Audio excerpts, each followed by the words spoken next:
जूता है जापानी और पतलून। अरे पतलून तो छोड़िए साहब, मतलब जूता तो जूता होता है, जापान का हो या हिंदुस्तान का। मगर साहब हर जूते की अपनी अलग पहचान है। सैनिक का जूता तो मानो चीख चीख के अपने बहादुरी के किस्से सुनाता है, और एक अध्यापक का फटा जूता तो मानो साहब उसके आदर्श, उनके उसूल बताता है साहब। साहब मैं हूँ एक कोची नाम, जो हर नुक्कड़ हर चौराहे पर अपना काम करता है साहब।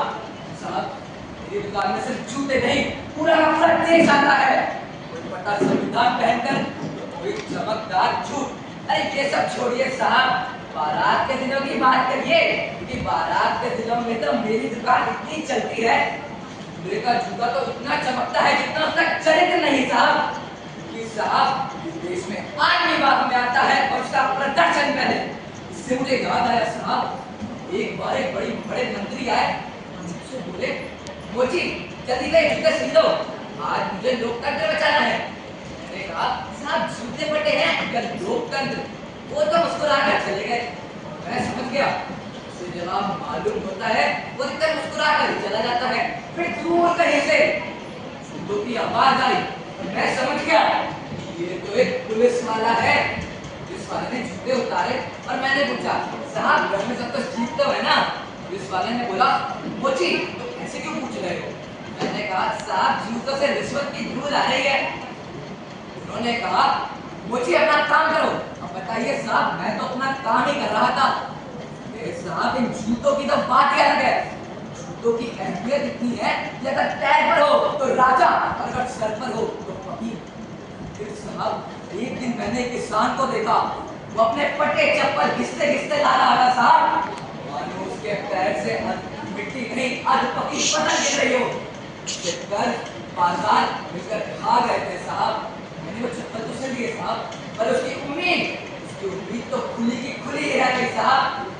साहब इन जूतों की बात तो देखो, ये आदमी की ऊंचाई बढ़ा सकते हैं, उनका कद नहीं, ये आगे आवाज जरूर पैदा कर सकते हैं, मगर किसी का चरित्र नहीं साहब।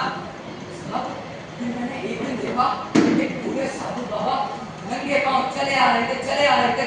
मैंने पूछा, अरे बाबा कोई दिक्कत है क्या ऐसे नंगे पांव? आप बोलो तो मेरे पास कितने जूते हैं, तो जूता ही दिला दूं। जो उन्होंने बात बोली वो मेरे दिल को छू गई साहब। बोला, अरे बेटा जिस धरती ने जन्म दिया है उसे नंगे पांव महसूस किए बिना जीवन कुछ अधूरा सा लगता है। साहब ये बात मेरे दिल को छू गई।